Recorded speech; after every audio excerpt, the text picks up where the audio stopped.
Il est 9h11, bonjour à tous, bienvenue. Si vous nous rejoignez, vous êtes dans le live de TV Finance. On vous accompagne jusqu'à 9h30 pour analyser, décrypter la séance du jour. Une séance qui va évoluer au rythme de nos market movers.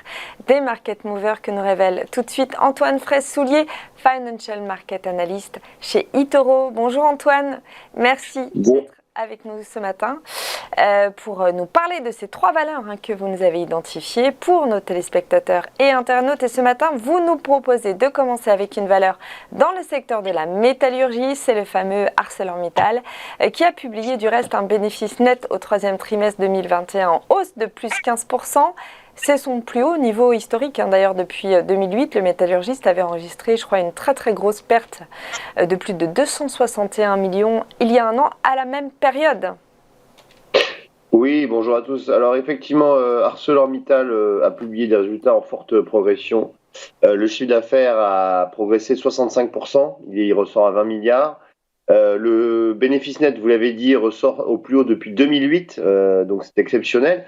Et l'indicateur le plus suivi, c'est l'EBITDA, l'excédent brut d'exploitation, qui s'est établi à 6 milliards de dollars, sachant qu'on attendait 911 millions. Donc c'était contre 911 millions au troisième trimestre 2020, donc on a fait x6 sur l'EBITDA par rapport à l'année dernière, mais surtout on est bien au-dessus des attentes, puisque les analystes attendaient 4 milliards de dollars, donc en réalité c'est 6 milliards qui ressortent, donc on est 50% au-dessus des attentes, donc c'est considérable. C'est essentiellement dû effectivement à la progression des cours de l'acier, et puis la demande a été extrêmement soutenue dans la quasi-totalité des secteurs. Ces très bons résultats ont permis à ArcelorMittal aussi d'annoncer un programme de rachat d'actions de 1 milliard de dollars. Donc ça porte à 6 milliards en tout son programme de rachat d'actions depuis septembre 2020. Donc ça, c'est également une très bonne nouvelle. Quand on regarde graphiquement, eh bien le cours d'ArcelorMittal, j'ai justement pris l'évolution du cours depuis 2018. Donc depuis 3 ans, on voit qu'on est revenu tester des niveaux de 2018, qui était aux alentours des 30 euros. Il faut savoir que Arcelor vient de très loin. Quand on regarde au plus bas, le titre coté aux alentours des 6 euros. Donc on est passé de 6 au plus bas de la crise sanitaire à 30 euros. Donc un parcours exceptionnel.